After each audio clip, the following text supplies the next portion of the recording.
La Chambrana. Dirige Judith Cartagena.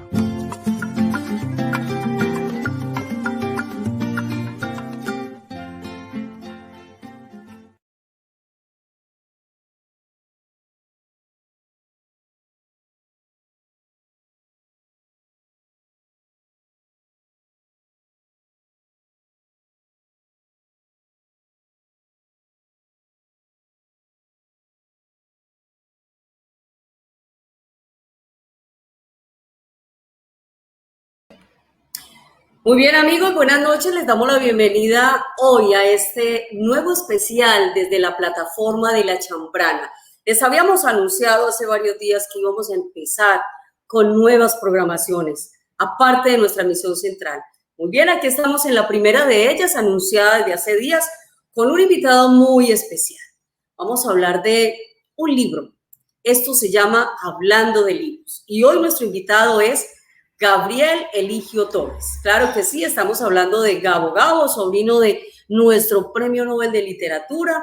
Pues desde el año pasado, en la tercera Feria Latinoamericana del Libro, Gabriel Eligio hizo la presentación de esta obra, La Casa de los García Márquez, la cual ya me he dado el gusto de leer, me he deleitado, he hecho un paseo y es el paseo que vamos a tratar de que hagan muchos de ustedes, sobre todo los amantes de los libros de Gabriel García Márquez, nuestro Nobel. Pues a Gabriel Eligio le doy la bienvenida a esta hora a La Chambrana, ya lo hemos tenido por acá, hablando de muchas cosas, pero hoy con Gabriel vamos a iniciar este nuevo espacio que hace parte también de la programación de La Chambrana en este 2021, hablando de libros con Gabriel Eligio Torres García. Gabriel, Gabito, bienvenido. Buenas noches, Judith. Gracias por esta invitación que habíamos dejado pendiente desde el año pasado. Aquí estamos nuevamente. Qué rico arrancando con esta nueva parte del programa de La Chambrana, hablando de libros. Qué bueno volver a estar juntos, volver a hablar de los que nos gusta, de la literatura, de las letras, de ese mundo tan mágico y tan envolvente. El realismo mágico de las letras. Gabriel, tengo una invitada muy especial que es una mujer que ya se leyó La Casa de los García Márquez y tiene muchas ganas de participar con nosotros hoy porque así como ella, el público está invitado a participar a través de nuestra fanpage de La Chambrana. Y quiero recordarles que hoy nuestra invitada especial, la caricatura que nos acompaña en todas las emisiones de La Chambrana, Mayra, viene con un mensaje muy bonito y dice: vivir es llevar un canto, una historia y un pueblo adentro. Ese es el mensaje que nos trae hoy nuestro personaje especial, Mayra. Y bueno, voy con nuestra otra invitada porque le tengo algo que le quiero mostrar. A Betty María Cuadrado le damos la bienvenida a esta hora hablando de libros aquí en La Chambrana. Betty, bienvenida. Muchas gracias, Judith. Qué lindo hoy poder conversar con Gabo Gabo, con su libro espectacular. Estoy, mejor dicho, llena de incógnitas porque me lo he leído, me lo he masticado y me lo he saboreado.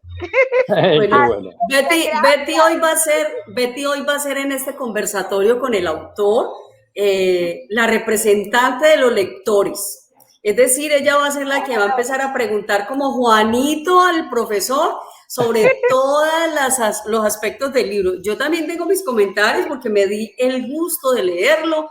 Vuelvo a decir, estuve en un paseo de pasta a pasta, recreé muchas historias y sostengo que los amantes de los libros, de los escritos de Gabriel García Márquez, deben leer La Casa de los García Márquez porque les da una mejor comprensión de esos personajes que hicieron parte de esas grandes novelas y esos grandes escritos de nuestro Nobel de Literatura. Bueno, Betty y Gabo, venga, yo les muestro algo en este momento. ¡Wow! ¡Wow! ¡Wow! Ahí estamos con Rebeca.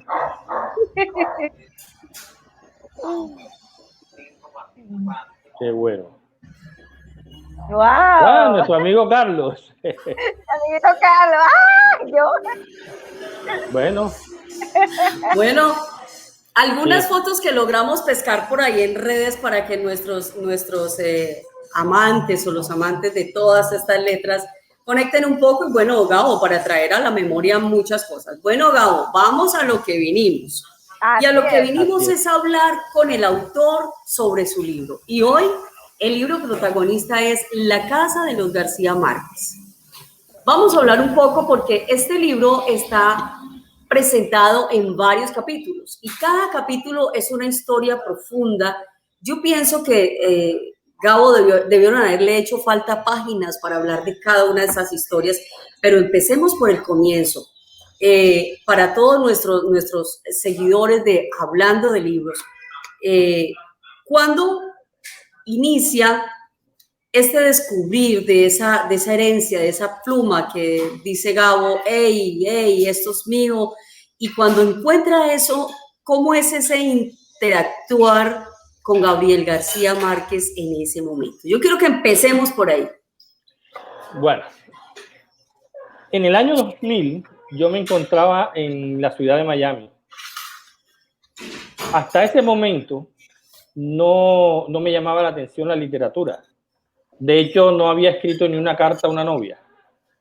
Entonces, en medio de la nostalgia de estar lejos de mi tierra, estuve en un conversatorio donde el expositor, en el momento en que le llegaron a hablar de la parte familiar, no supo qué contestar y terminó repitiendo lo que había escuchado de otros, errores que la gente escuchó del amigo, del otro amigo y del otro amigo, y terminaban dando por hecho unas versiones de la familia que eran completamente alejadas de la realidad. Yo me encontraba en el auditorio con una ropa de trabajador, de obrero, de todo lo que hacemos los inmigrantes estos que nos vamos a... De proletario. Así es. Todo esto que hacemos los inmigrantes que nos vamos a Estados Unidos a tratar de buscar un futuro mejor, el famoso sueño americano que para muchos resulta siendo la pesadilla americana. Realmente, en medio de esa nostalgia por estar allá lejos de mi tierra, me encuentro con esa situación que estaban hablando. El expositor estaba diciendo cosas que eran muy alejadas de la realidad. Yo, con una timidez congénita que me impedía hablar, pues me quedaba callado al escuchar todas esas infamias. Sin embargo, yo digo que ese día fue el momento, el destino que me llamó a que hiciera parte de esa situación, de ese momento. Ya que por delante de mí pasó el micrófono para que se lo entregara a otro que estaba en el auditorio que iba a hacer una pregunta. Y en ese momento no lo pensé dos veces, me puse de pie y comencé a refutar todas las cosas erradas que estaba diciendo el expositor. Obviamente, todos bien vestidos, el salón era muy elegante. Cuando yo llegué estaba la luz baja. En ese momento ya habían subido la luz, ya todo el mundo podía verse. Así que, imagínate, este tipo mal vestido, con esa pinta de obrero, viene a decirle al escritor que está hablando que lo que está diciendo el tipo es mentira. Obviamente me mandaron a callar, salte de aquí. Dicho, ¿Le abordó algo de coraje, Gabo? ¿Le abordó algo de coraje? Imagínate. ¿Cuál fue la emoción de ese momento? No, imagínate. Y en ese momento, me preguntan, el escritor me pregunta, ¿es que acaso tú eres escritor? Yo le dije, no, yo no soy escritor. Entonces, ¿qué te da el derecho para refutar lo que yo estoy diciendo? Y el derecho que me da la sangre, porque usted está hablando de mis abuelos. Obviamente todo el mundo se quedó de espalda. Y le empecé a explicar, pues, que Gabito no había sido dejado con sus abuelos porque mis abuelos o sus padres no tenían cómo mantenerlo. Simplemente era una manera de apaciguar una rivalidad que había entre su padre y su abuelo. El uno era liberal y el otro era conservador. En ese entonces era casi ser enemigo. Además, se estaba llevando a la hija predilecta, o sea, a su única hija mujer que le quedaba, porque la otra hija había muerto de tifo varios años antes, recién llegado a Aracataca. Entonces, imagínate, llega un forastero al pueblo como telegrafista, encima era conservador y se va a llevar a su hija al amor de sus ojos, a la luz de sus ojos. Entonces, ahí había cierta rivalidad. Gabo, ¿qué fue? Gabo vino a tratar de apaciguar todo y lo logró, porque el abuelo Nicolás se volvió loco con el nieto y de ahí viene el tiempo en que Gabo vive con el abuelo y donde él vive todas esas historias de la guerra que le contaba el abuelo y que sirvieron como cimientos para que Gabo luego escribiera todas sus obras. Esa misma noche, cuando yo llego a la habitación donde vivía, me llama mi hermana de Colombia y me dice, Eligio murió, Gillo murió. Gillo era Eligio Gabriel, el último de mis tíos, quien también había sido escritor y periodista, y acababa de publicar un libro que se llama Tras las claves de Melquiades. Un libro que salió en busca de todas esas claves, todos los sucesos que acompañaron y que rodearon a Gabo desde el momento en que concibe escribir 100 años de soledad hasta que 100 años de soledad es un hecho. O sea, los amigos, lo que leía, todo. Ese fue un trabajo periodístico excelente, el que hizo Eligio Gabriel. Él publica y pasando unos 15 días fallece. Ya él venía batallando con un tumor cancerígeno en la base del cerebro que fue inevitable extraerlo. Para mí fue muy doloroso no poder viajar por lo menos a darle el último adiós a sus funerales. Entonces, ¿qué me tocaba? Escribí una nota para que la leyeran en sus funerales. Dicha nota se la mandé a nuestro amigo periodista Gustavo Tatis, quien me pidió el permiso para publicarla en el periódico donde él trabajaba. En ese momento yo ni imaginaba que eso podía ser publicable. Pues al día siguiente salió en la página del periódico de Cartagena una nota sobre el fallecimiento de Eligio Gabriel junto con la nota Palabras para un tío. A los 3-4 días me llama mi mamá a Estados Unidos y me dice, ay hijo, todo el mundo en Colombia me para en la calle para felicitarme por mi hijo escritor. Yo dije, miércoles, ¿en qué lío me he metido? Mira, es como si Eligio... ¿O qué camino emprendido? Exactamente. Yo decía, pero ¿cómo si cuando yo empecé a escribir, yo escribía y las 3 primeras renglones sabía qué iba a hacer, pero de ahí en adelante yo no sabía lo que venía. Sin embargo, salía. Y así salió el primer texto, el que yo considero el primer texto en tono literario que escribí en mi vida, y se lo dediqué a ese tío. Luego de eso, de ese lío tan grande en que me había metido, yo dije, bueno, aquí no hay más nada, hay que seguir.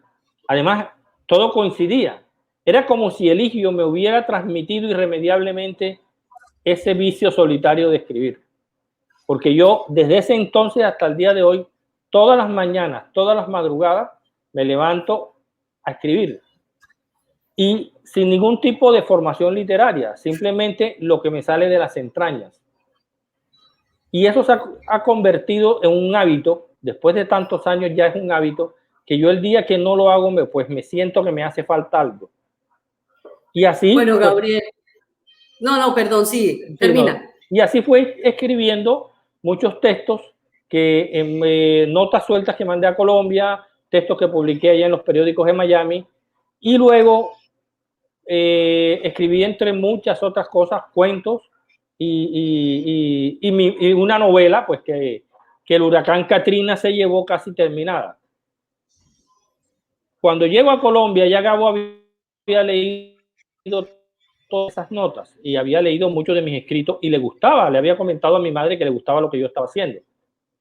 Me dio un par de recomendaciones. ¿Qué le significaba ese comentario, Gabo? ¿Qué le significaba a usted ese comentario? ¿Qué sentimiento le producía al saberlo? Imagínate, para mí, ya en ese momento, ya yo no lo veía como ese otro más de los tíos que veía en la casa y como lo vi siempre. Para mí yo estaba hablando, ya yo había leído todos los libros que él había escrito en ese momento. Lo había leído. Ya yo sabía quién era y el hombre grande que había logrado llegar a ser. Estaba dándome consejos sobre literatura, uno de los escritores más famosos en el mundo de las letras. Y aparte de eso, tío. Y aparte de eso, tío. Además, lo hacía de una manera en que no me engañaba diciéndome eres el mejor, pero tampoco me exaltaba, o sea, tampoco me hundía. Por el contrario, me estimulaba. Y en el momento en que le dije que mi novela se la había llevado el huracán Katrina, que dijo, bueno, no importa, eso, de seguro esa novela lo que iba era a ser mala. Ahora que la reescribas te darás cuenta que tenía razón. Y era una manera como quien dice, o sea, no te preocupes, seguro iba a ser mala, no te desanimes, sigue. Ese fue el consejo tácito que él me dio en ese momento. Y la mejor manera, y me definió la mejor manera de ser un escritor, escribiendo.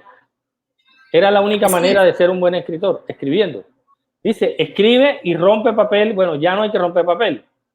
Pero él decía que el escritor en un momento se medía más por el papel que rompía que por el que imprimía o escribía. Sí. Pero era eso. Era el poder corregirte a ti mismo y crearte una disciplina a ti misma para llegar a perfeccionar tu trabajo. Él era muy exigente con su trabajo. Bueno, Gabo, con ese abrebocas vamos a pasar a lo siguiente. Vamos a ahondar en las páginas del libro, de la casa de los García Márquez. Y yo quiero empezar por ese bendito rincón guapo, y digo bendito porque si no hubiera sido por ese rincón guapo, entonces la misma familia no hubiese conocido las historias, y hoy día, a quienes hemos tenido la oportunidad de leer La Casa de los García, no hubiésemos encontrado el origen de esos personajes que le dieron vida que dieron vida a las novelas de Gabriel García Márquez.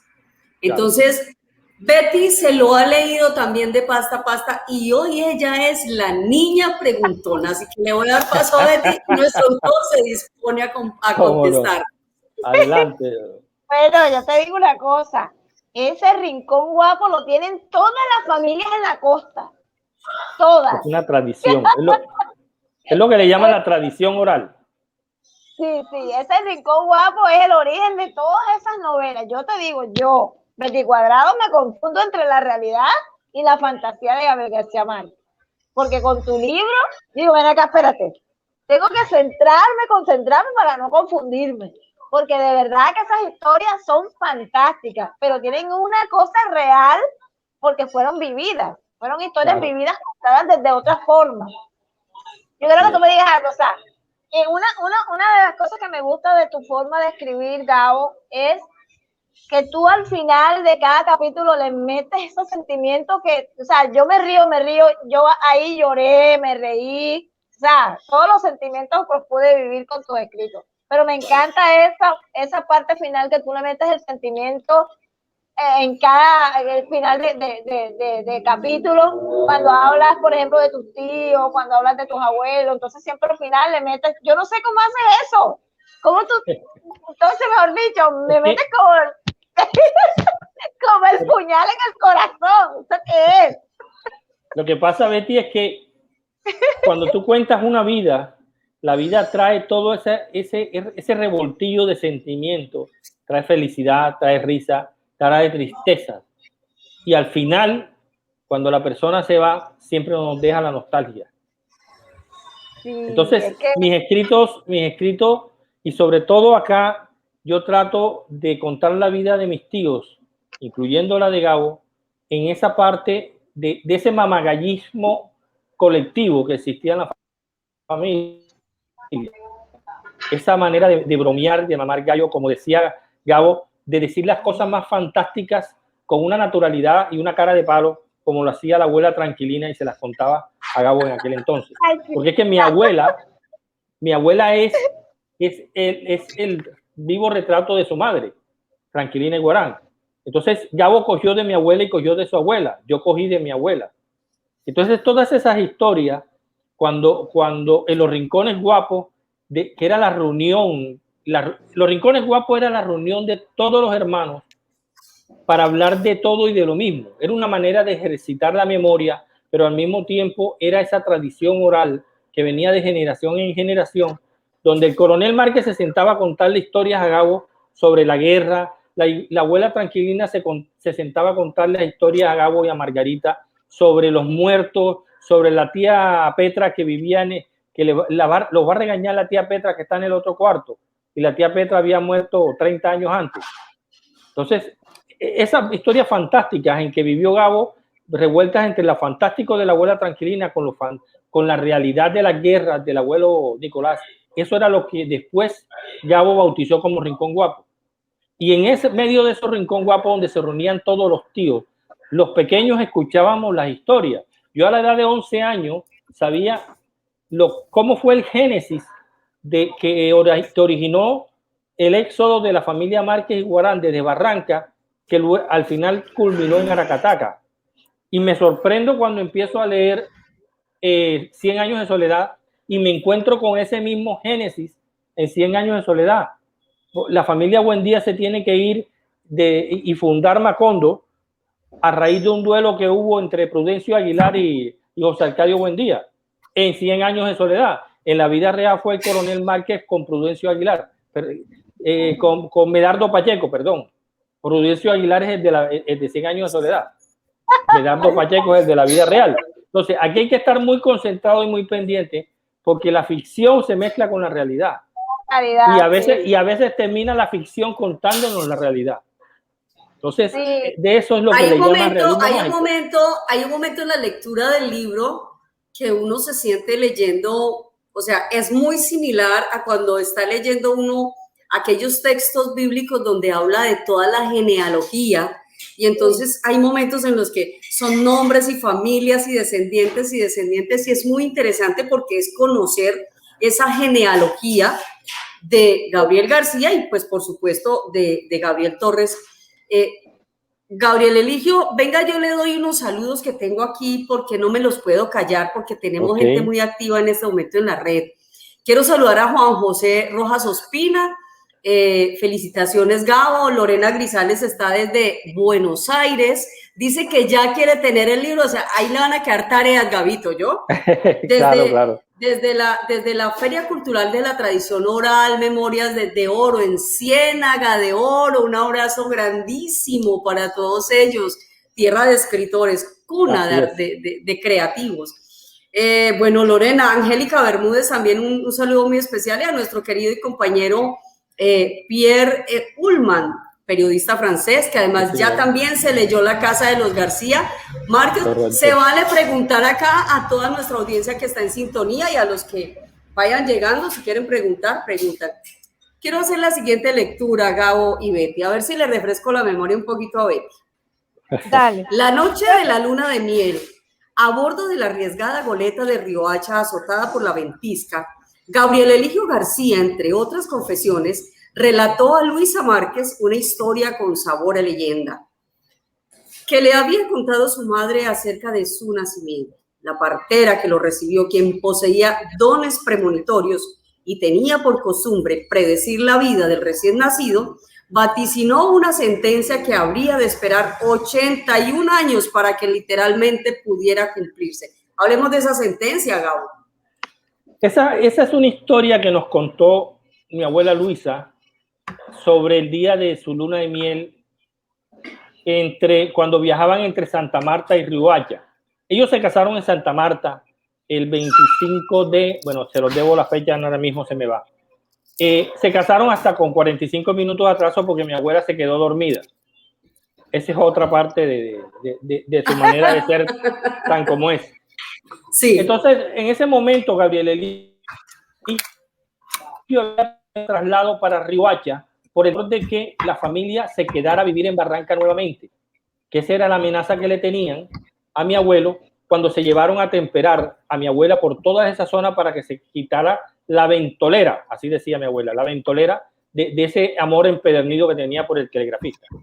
Ya, entonces, mi abuela nos cuenta la historia del origen de la familia de mi abuelo y de una leyenda que rodó en la familia muchos años.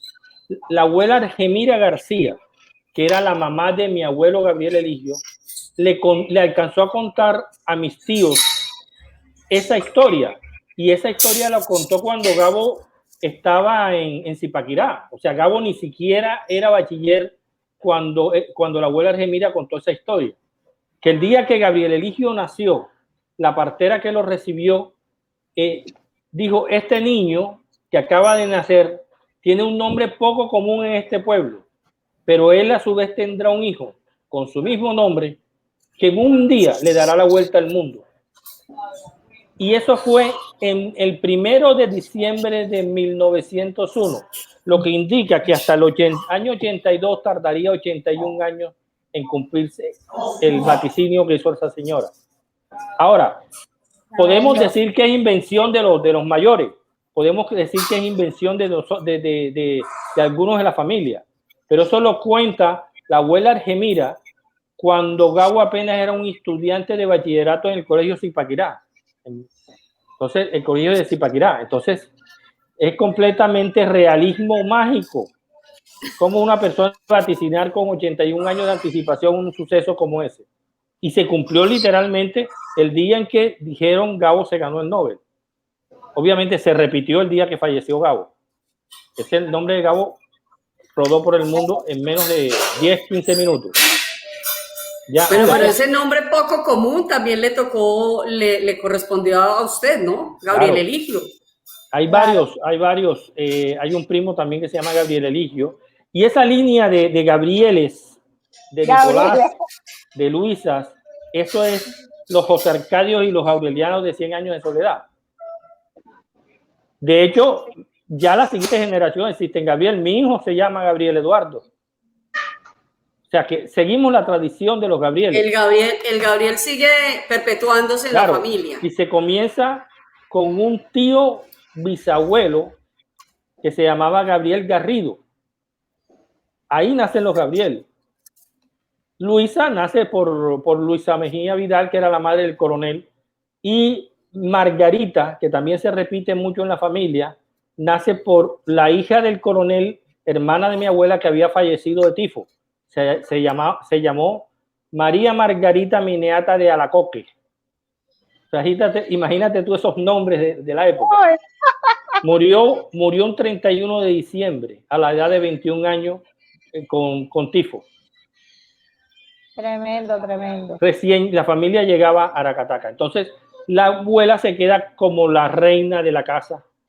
Imagínate, para que venga un extranjero o un forastero a llevársela. Eso fue una guerra que le hicieron. Bueno, esa guerra está plasmada en 100 años, como es en El amor en los tiempos del cólera. Bueno, ajá, Gabo. Y tú todavía te comes los bollos de tu abuelo. Se metía detrás y se los comía escondido. Esa es una historia. Cuenta esa historia. Esa es una historia que todavía ya yo estando casado me mamaban gallos mis tíos. Yo podía tener unos, ¿qué serían? 4 años, 3 años, 4 años, a lo mejor un poquito más, no sé. Y mi abuelo era de comer muy, muy sano, era bollo limpio, bollo de mazorca con su queso. Mi abuela le hervía el queso para sacarle la sal. O sea, era un protocolo que había en el desayuno de mi abuelo. Y yo llegaba hasta la mesa, me traía el bollo y me metía detrás de un escaparate, de un mueble que estaba en la sala. Y ese era el misterio. Se desaparecían los bollos y mi abuela loca y todo el mundo loco, hasta que encontraron las tuzas y me encontraron a mí en plena acción comiéndome un bollo. Se acabó el cuento de los bollos. Y todavía ya mayor, Gabo me mamaba gallo delante de amigos o de mira, Gabo, todavía te come los bollos el abuelo. Y era una manera así a quien podía le mamaban gallo. Y por eso te digo que para mí Gabo era uno más de los 15 tíos que conocí. Aunque eran 16 y hubo uno que no conocimos, pero 15 tíos. Y Gabo era uno más. O sea, Gabo dentro de la casa era igual de mamador de gallo. Lo podías encontrar en la cocina destapando una olla o acostado en una cama haciendo una siesta así improvisada. Cualquier cosa. O sea, Gabo era otro hijo más del telegrafista, como decía él. Entonces, ese fue el Gabo que me tocó a mí. Cuando yo empiezo a leer a él y a entender realmente quién había sido él, me parecía increíble. Y a veces hasta por momentos me sentí intimidado de no saber qué hablar con él, porque ¿qué hablas tú con un genio? Es difícil. Sin embargo... Quiero saludar, Gabo. Dime, sigue. Este contar de historias es como darle un abrebocas a nuestra audiencia de qué es lo que se va a encontrar en el libro La Casa de los García Márquez. Y efectivamente estamos antojando a la audiencia porque aquí nos están escribiendo. Quiero saludar venga, se me volató, acá está. Quiero saludar a los amigos de la Red de Educadores de Lengua Castellana.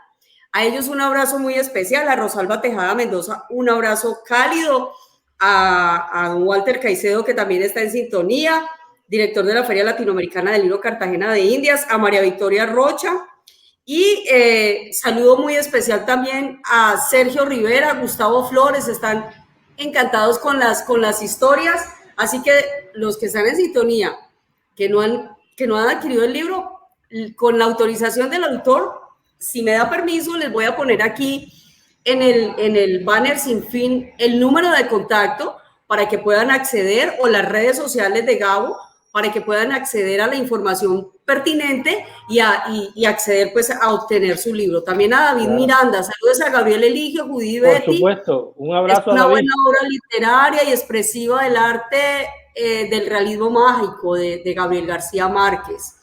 A Lorena Grisales, hay que llevar esas historias a la televisión en una serie bien hermosa. Claro, Lorenita, claro que sí. A todos ustedes, qué bueno. Gracias, Gustavo Flores, por ese piropo que nos manda. Felicitaciones a este trío fenomenal. Bueno, un abrazo muy especial para todos. Pueden escribir, tienen permiso de escribir lo que quieran. Bueno, Gabo, en esos momentos de compilar más bien todas estas historias, yo supongo que todas las historias, porque si uno se mete en ellas y las vibra, que además vibrar una historia plasmada en un libro quiere decir que quien la contó con la entraña, como dicen, con el entresijo del alma. Y de esa manera conecta, porque no hay otra manera de hacer conexión a través de un texto escrito, de un papel que ha pasado por manos de muchas personas. Pero dentro de todas esas historias, ¿cuál de esas historias? Saludo muy cordial para el doctor Álvaro López Gil, que está en sintonía, un abrazo cordial. De todas esas historias, Gabo, ¿hay alguna que le haya tocado las fibras y que diga, Gabo, me partió, me quebró, me arrugó el corazón? Pues madre, no soy capaz de escribir más, o sea, me doló. Sí, varias, pero la que más me golpeó fue la de Rita, mi madre. La de Rita. Claro. Mi madre, porque para mí ha sido duro tenerla, verla, pero saber que lo mejor de ella ya se fue, porque está viviendo la misma peste del olvido de los Buen Días, que es la que ha vivido los García Márquez. Entonces mi madre fue una de las que más me impulsó y la que me duele haber escrito este libro cuando ella no pudo saborearlo como debía haberlo hecho, donde ella fue la gestora, la impulsadora principal de que yo siguiera escribiendo. Ella cada vez que hablábamos, tienes que seguir, mira, tienes que seguir. Entonces, cuando yo traté de rescatar su historia, la vida de ella, de sus amores con mi papá, ya la memoria no me lo permitió. Y lo que logré rescatar, para mí tenía un valor sentimental tan grande, porque encontré que mi papá había guardado todas las cartas de amor de ellos dos. Antes eran cartas escritas a mano, fechadas en el año 54, 55. Entonces, yo encontrar ese tesoro y comenzar a descifrarlos todo, y luego mi papá en una cama donde solamente podía mover los ojos, y yo a él le preguntaba cosas y mi papá con pestañear 2 veces me decía sí, con una era no. O sea, para mí tenía un valor incalculable esa información o esa confirmación de esa información. Y con muchos de mis tíos, por ejemplo con Jaime, me tuve que apresurar porque ya también estaba perdiendo la memoria, perdiéndose los recuerdos, y eso a mí me llenó mucho de nostalgia.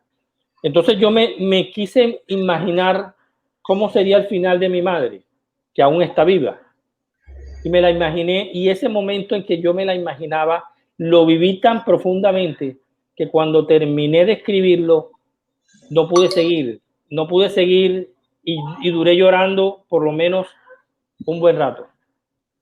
Entonces, ese es uno de los capítulos que yo creo que jamás me atreveré a leer o a releer en público, porque me llega demasiado, o sea, me llega, pero a un punto en que no lo puedo controlar. Entonces, ver a mi madre ahí como una niña grande, contesta, nos reímos de sus cosas y a veces dice cosas que son del pasado, pero vuelve otra vez a su mundo.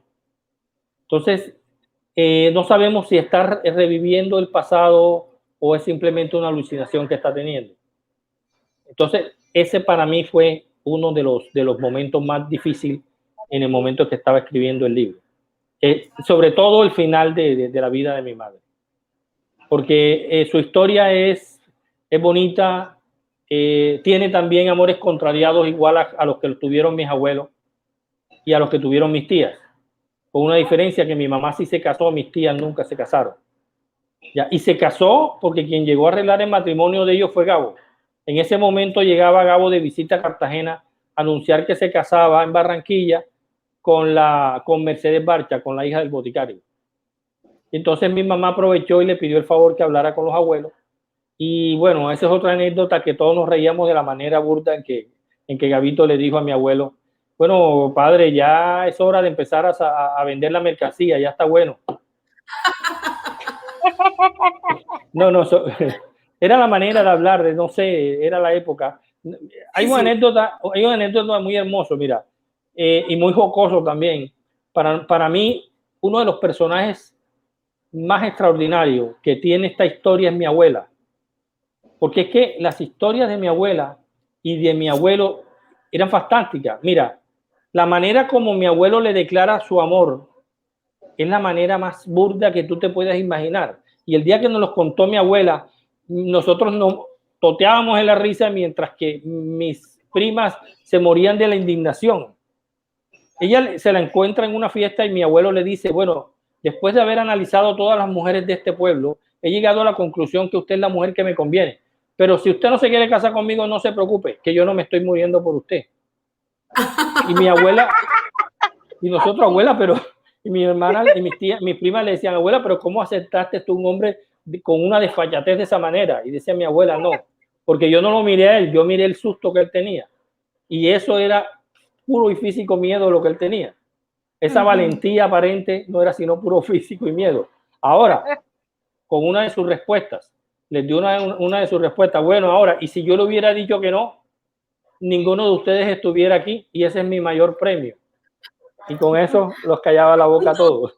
En este momento está a través de nuestro banner, a la parte inferior de la pantalla, circulando la red de la dirección de Facebook de la página de Gabriel Eligio Torres, de Gabito, nosotros le decimos Gabito, y el número de contacto para que puedan acceder a comunicarse con él. Yo sé que hay varias personas muy interesadas en contactarlo para tener el libro, y bueno, pues qué rico que desde La Chambrana podamos contribuir a ello, además porque hay una buena sintonía en este momento.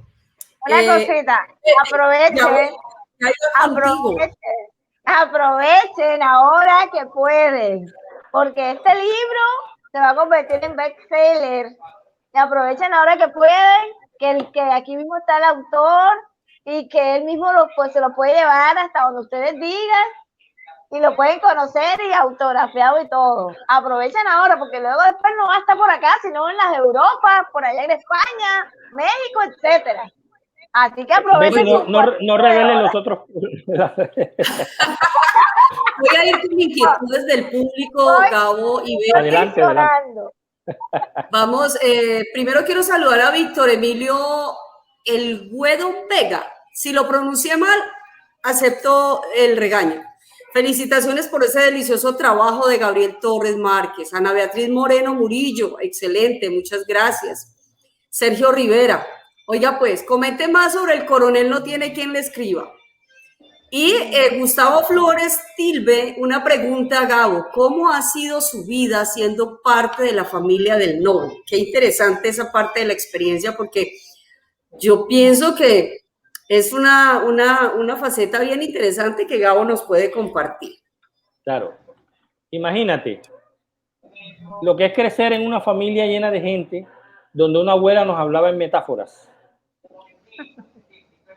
De ahí partes a que la experiencia en que nosotros crecimos, aunque pareciera, y hoy la veo y le veo su riqueza literaria, en ese momento para mí era una vida cotidiana, era lo normal. Imagínate una abuela que se preocupaba más. Bueno, te comento, mi novela, la que se llevó el huracán Katrina, está basada en un fantasma que salía enfrente de mi casa. El fantasma lo había visto todo el mundo y las empleadas cuando lo veían se le iban.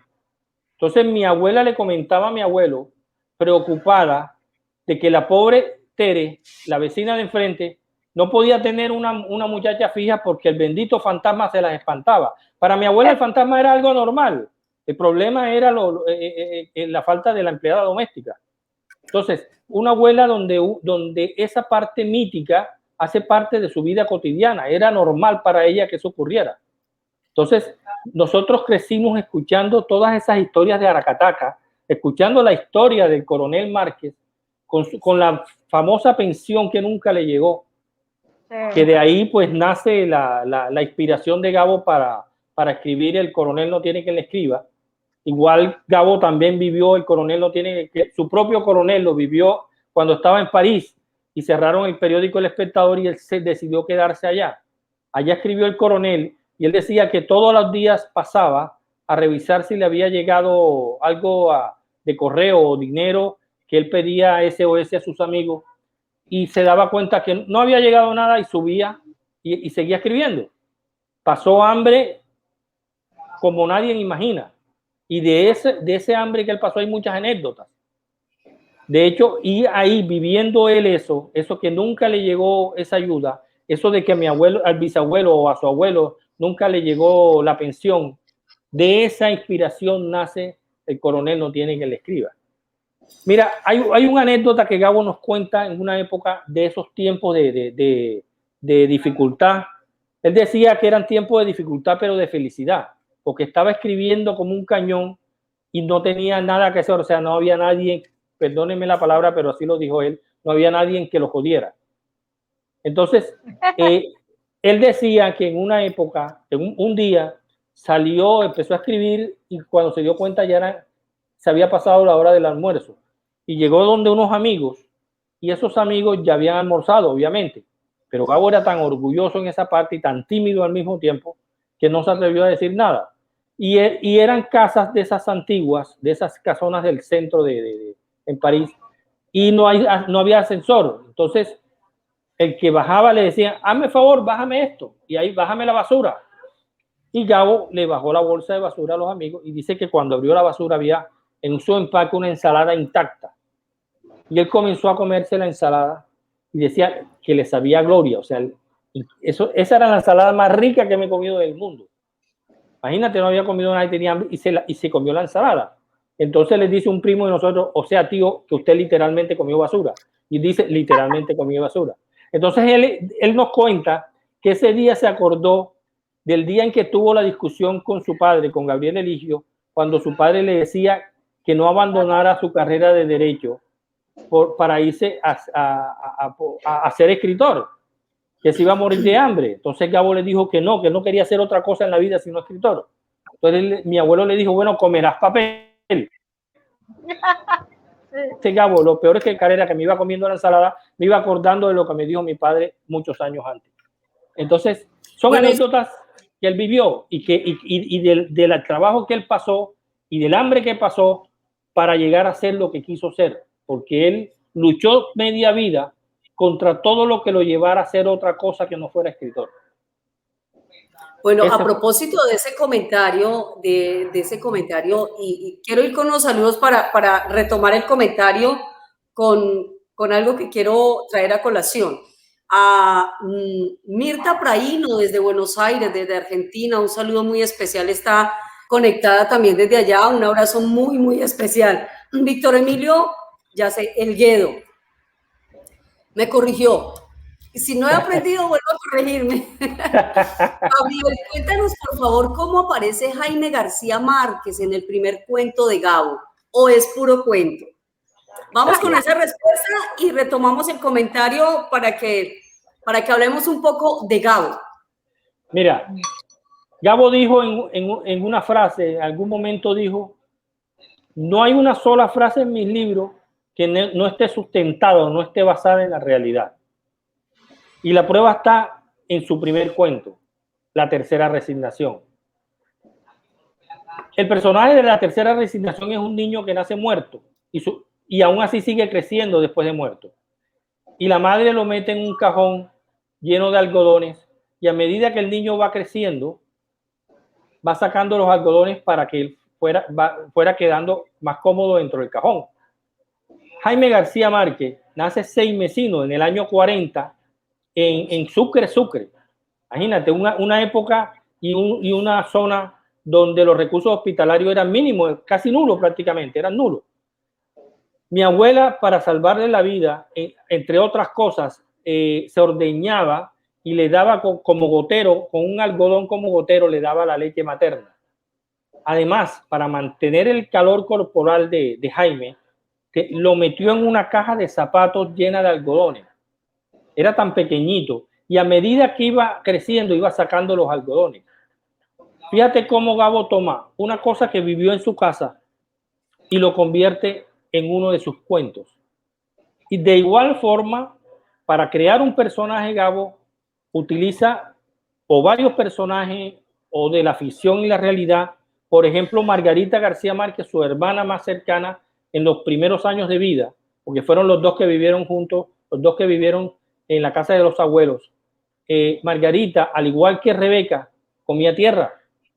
Sí. Y manejó hasta hace poco esos rencores de Amaranta.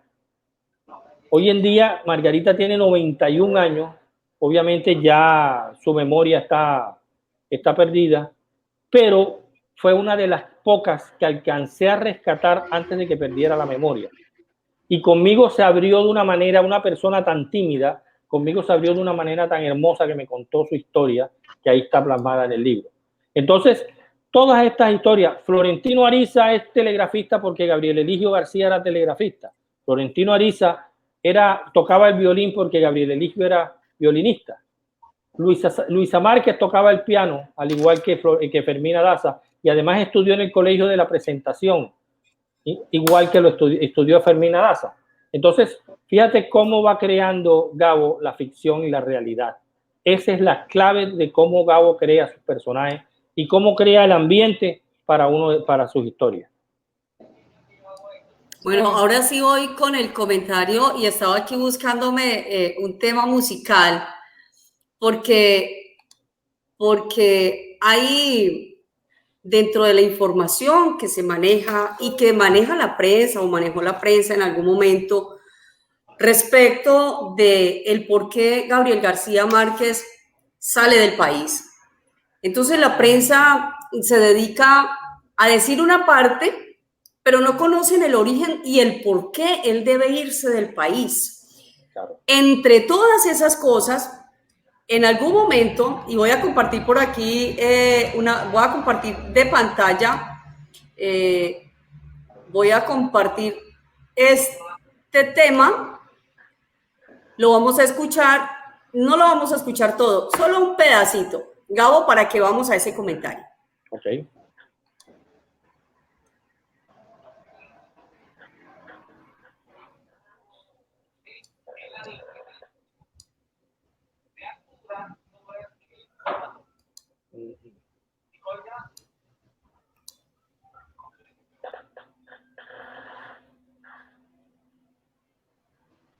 No se te escucha.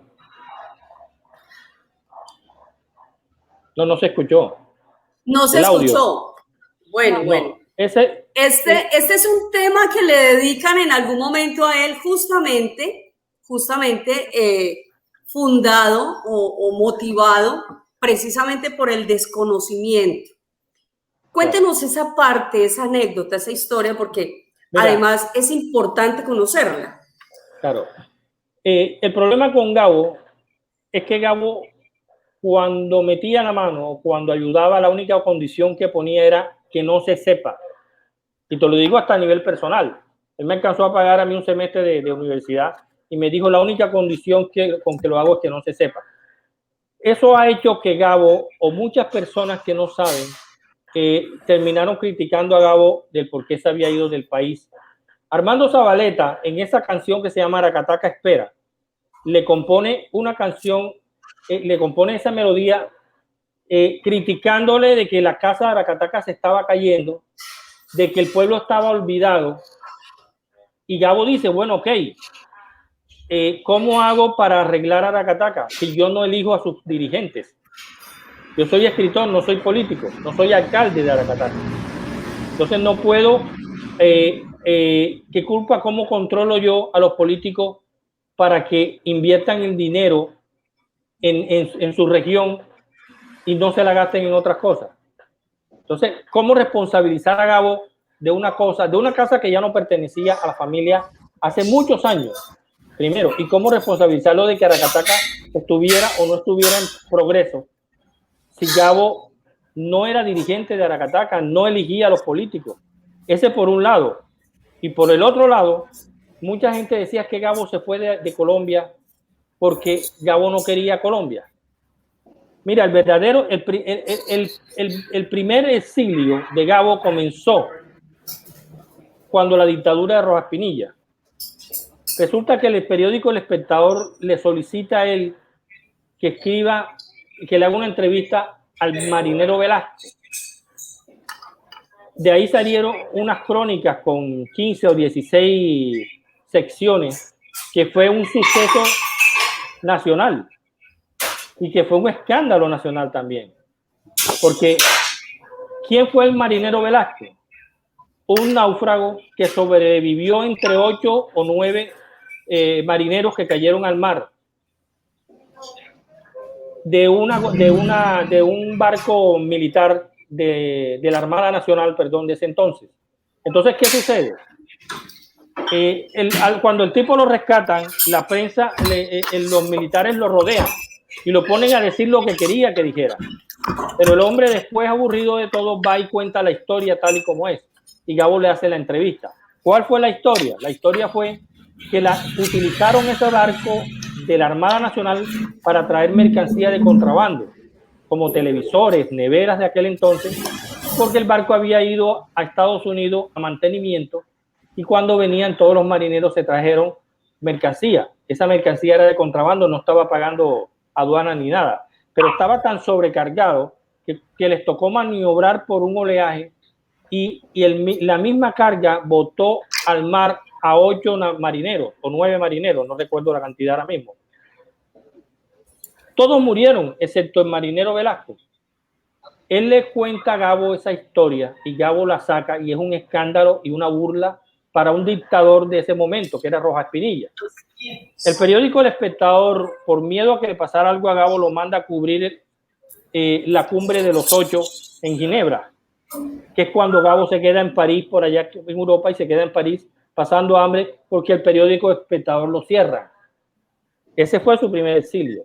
Gabo regresa a Colombia y en el año 80 y y tanto, para la presidencia de presidente Turbay Ayala, Gabo comienza a darse cuenta que hay un régimen cívico-militar donde había torturas y había cosas de violaciones a los derechos humanos, y Gabo, como periodista, hacerle la guerra como periodista.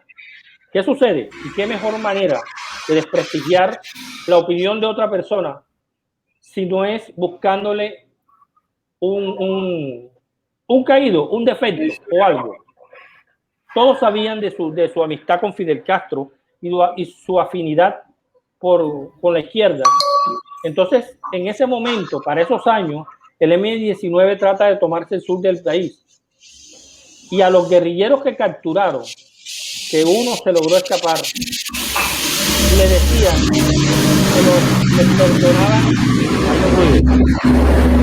que les perdonaban, o sea, los liberaban si admitían que García Márquez era su líder absoluto. Estaban tratando de implicar a Gabo con el M-19. ¿Qué sucede? Que cuando Gabo escucha eso, a Gabo lo llaman y le dicen, vete del país, que te están tratando de implicar con el M-19. Pero tienes que salir de una manera diplomática o protégete. ¿Por qué? Porque te están esperando en el aeropuerto para hacer todo un teatro. Y en el aeropuerto lo estaban esperando periodistas, televisión y todo. Gabo le toca abandonar el país pidiendo asilo en la embajada mexicana. ¿Ya? ¿Dónde está la prueba de eso? La prueba está en un texto que escribió Gabo y cualquiera lo puede buscar en internet. El texto se llama Punto final a un incidente ingrato, donde Gabo explica todo eso que yo les acabo de decir, ¿ya?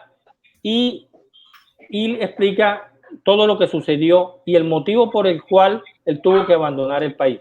Porque cuando él se va, sale también una nota diciendo viaje gratis a México como burla de parte de Eduardo Santos Calderón, con el seudónimo de Ayatollah, si no estoy mal. Y eso está, y cualquiera lo puede buscar en los periódicos de la época.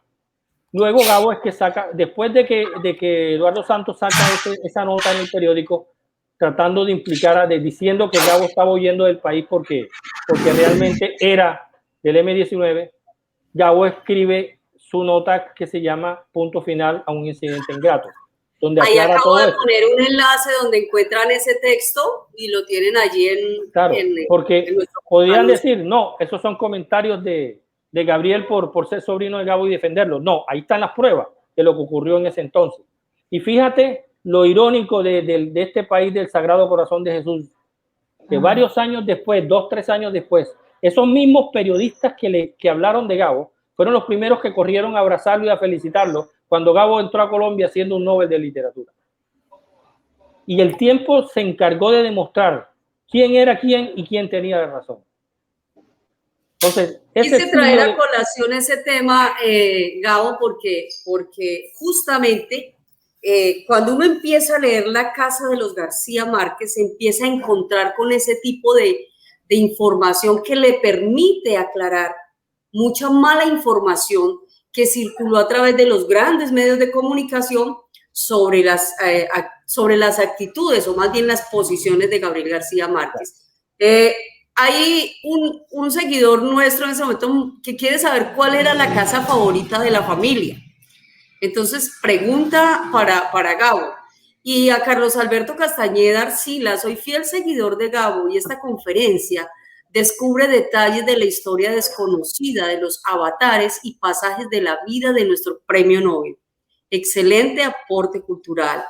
Qué bueno desde la Chambrana poder participar y entregar este tipo de información. Sigo diciendo que debemos nutrir a nuestra audiencia desde nuestros contenidos. ¿Cuál era la casa favorita, Gabo? Bueno, nosotros coincidimos, la última generación, la generación mía, pues, coincidimos que era la última, que es la que aparece como foto en la casa, en el libro. La de Manga. La de Manga, esa casa ya no existe, ahí hay un edificio, pero alguien le tomó una foto y mandaron a hacer un cuadro, y ese cuadro está en la sala de la casa de mi madre. ¿Y en la para portada nosotros, del libro? Claro. ¿Cuál era la casa principal? Obviamente que dependiendo de la edad y de la época, cada uno tendría una casa preferida. Y no era la casa, era el sitio. Es que lo que pasa es que, mira, mi familia, mi abuelo era un gitano. Mi abuelo era un judío errante. Mira, si tú analizas, muchas ellos no alcanzaron a... Y tú sabes lo que era trastear familia con hijos en aquel entonces para de un pueblo a otro o de una ciudad a otra, para que a los 6 meses mi abuelo estuviera diciendo, no, mira, que es que el mejor negocio está en otra parte. Ellos vivieron inicialmente en Riohacha recién casados, después en Aracataca, luego en Barranquilla, luego fueron a Cincé, regresaron a Aracataca, vivieron en Barranquilla, fueron a Sucre, vivieron, estando en Sucre, vivieron en Magangué, que es cuando Gabo conoce a Mercedes. Luego de Magangué se devuelven a Sucre y por último en Cartagena. ¿Te parece lo que es? ¿Cuántas casas? Increíble. sea, entonces, dependiendo de mis tíos, de la edad de ellos, cada uno te diría que la casa tal, la de Sucre, es mejor porque la pasaron mejor. Por ejemplo, el caso de mi madre y de mis últimos tíos, Sucre era maravilloso. Ellos venían de Barranquilla, donde era una ciudad donde no podían salir porque había carros en la calle, a vivir a Sucre, donde no había carros en las calles, porque todo era en canoa. Allá ellos decían que si se bañaron en el baño de la casa una vez en los 10 años que vivieron fue mucho, porque todos los días cogían su toalla, un jabón y para arriba a bañarse. O sea, unos niños con una libertad plena. Para ellos Sucre era lo máximo. Mi madre adora Sucre, tanto Sucre como Cincé. Cincé es el pueblo donde nació mi abuelo. Entonces, dependiendo de la época y dependiendo de la edad de mis tíos, cada uno adora. Mis últimos tíos, que eran Hernando, Alfredo Ricardo y Eligio Gabriel, ellos, a pesar de que nacieron en Sucre, ellos siempre se adaptaron más a Cartagena y se consideran cartageneros porque parte de su infancia y su juventud y adolescencia la vivieron acá en Cartagena. De hecho, la literatura de Eligio Gabriel tiene mucho que ver con lo urbano. Habla mucho de la ciudad, de Cartagena, no habla de los pueblos como la literatura de Gabo. ¿Ya? Entonces, Gabriel Eligio, necesitamos muchos más programas para seguir contando estos detalles. Pero si quisiéramos seguir contando detalles, le quitaríamos la dicha a la gente de tener este libro en sus manos, de disfrutarlo, de olerlo, de tocarlo, de palparlo, de abrazarlo, de sentirlo, de meterse en sus páginas. Yo quiero hacer un pequeño paréntesis con respecto a eso. Los que están en Colombia, no hay ningún problema. Yo se los hago llegar hasta la puerta de su casa. Los que están en el exterior, sí hay problema, primero por la cuestión de que yo soy que lo tengo acá en Colombia y el envío es bastante difícil debido a la pandemia. Debido a la misma pandemia se han disparado los costos de una manera exagerada. Entonces, yo no tengo cara para decirle a una persona, mira, el libro vale 50,000 pesos colombianos, pero tienes que pagar 150,000 pesos en el envío nada más. O sea, no me parece. Tengo amigas y amigos que lo han adquirido, pero tengo unas amigas en California que ojalá me estén escuchando, son fanáticas de Gabo, que a ellas me compraron, en un solo paquete me compraron 8 libros. ¿Qué pasa? Que obviamente se repartieron el valor del envío. Entonces no le salió tan costoso. Pero enviar un libro donde el costo es casi el doble del valor del libro me ha sido difícil. Estoy trabajando. Que tenga un amigo que esté aquí, vaya a viajar pronto a su ciudad de origen y se lo pueda, a través de esa persona acá en Colombia, acceder a eso es lo que he hecho últimamente. Ok. Eso es lo que he hecho últimamente con México y con Estados Unidos.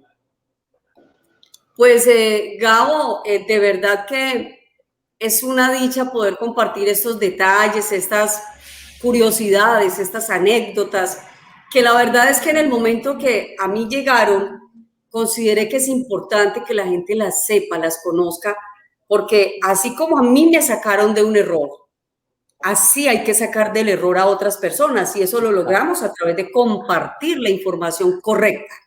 Y es parte de lo que pretende Gabo en este libro. Y me voy a permitir leer unos renglones y ya les voy a decir de quién son.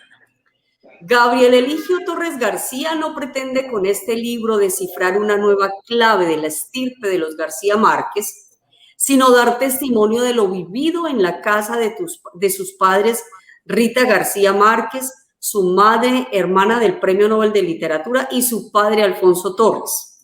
Su empeño obstinado desde hace años ha sido compartir algunas de las incontables historias que ocurrieron en la casa de sus abuelos. Y quiero terminar con esta otra parte.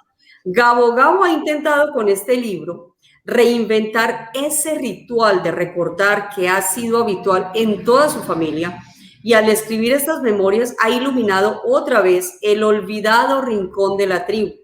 Para que el rincón guapo siga vivo, por siempre en las estirpes no condenadas a 100 años de soledad, sino a 1001 noches de fiesta de la vida y la memoria. Este es el escrito que hace en la presentación Gustavo Tatis Guerra de lo que es la casa de los García Márquez. Abre bocas para que se antojen, para que lo tengan. No me estoy ganando una comisión para que les quede claro, simplemente lo leí y considero que hay que leerlo. Por eso quisimos iniciar este nuevo espacio dentro de la Chambrana, dentro de nuestra plataforma, con este libro. Además era una promesa para Gabo. Y bueno, iniciamos con Gabo. Gabo, muchas gracias. Tengo ahí en el banner el número de teléfono de Gabo, porque me lo están preguntando aquí por interno, entonces les estoy diciendo, está ahí en el banner, dice contacto Gabriel Eligio, 312-846-8117. Y si no lo alcanzaron a copiar, no se preocupen, este programa sigue aquí colgado en nuestra fanpage de La Chambrana. Si no nos está siguiendo, empieza a seguirnos. Acá me hicieron una pregunta Señor. Me hicieron una pregunta que ¿por qué Gabo Gabo? Por herencia. Sí, lo que pasa es que quien me bautiza Gabo Gabo es mi tío Gabo, y lo hace por una situación que se dio en la casa, aquí rapidito antes de terminar, se dio en la casa de los abuelos, y fueron 3 llamadas telefónicas que entraron y la empleada doméstica pasó la llamada al Gabriel equivocado. Primero se la pasó al abuelo y era para mí. Luego se la pasó a Gabo y era para el abuelo. En fin, confundió las llamadas. Y Gabo dijo, bueno, esta confusión hay que arreglarla. Para todos, Gabriel es el abuelo, porque obviamente es el mayor y por el respeto. Yo seguiré siendo Gabito o Gabo. Y entonces alguien dijo, no, entonces tú eres Gabo segundo. Pero Gabo dijo, no, eso suena muy rimbombante.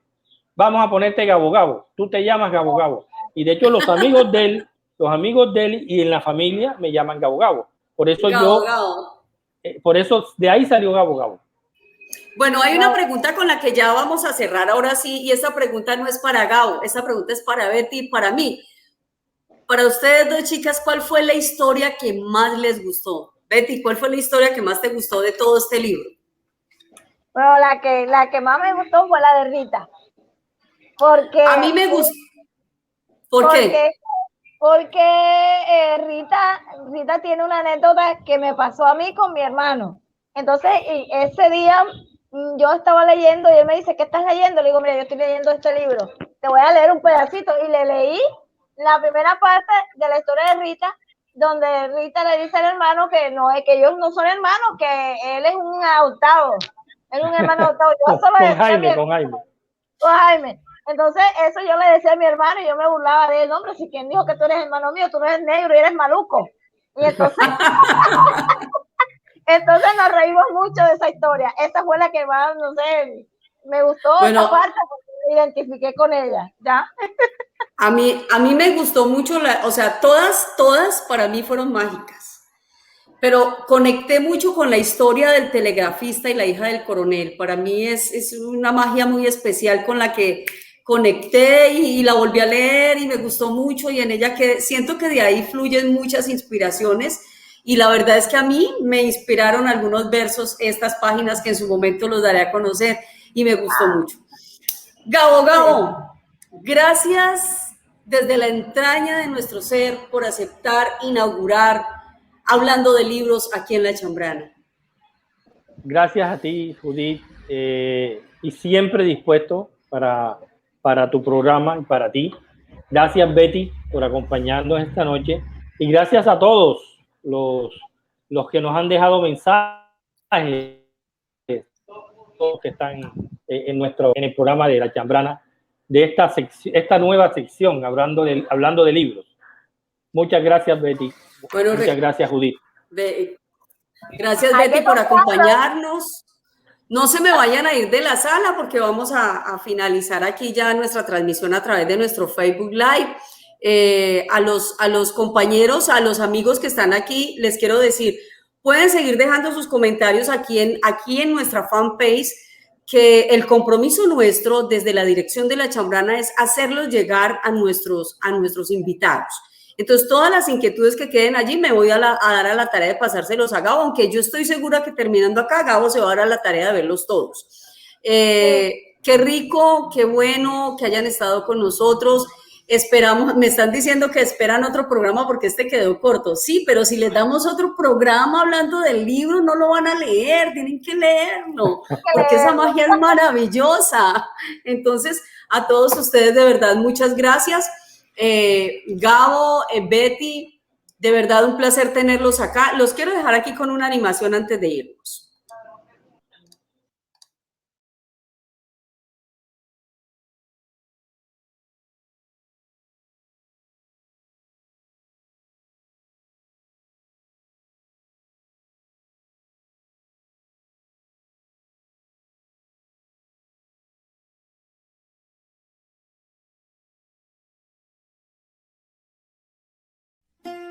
La Chambrana.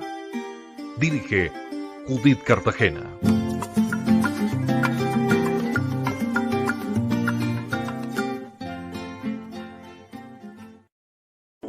Cuando la luna se llena, nosotros te esperamos para vivir la magia de su manto. Tertulias de la luna llena.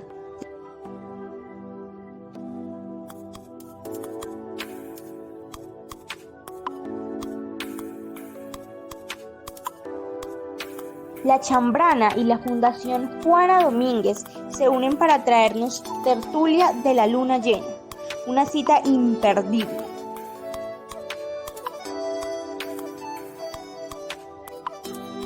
Tertulias de la Luna Llena, dirigen Julio Sierra Domínguez y Judith Cartagena.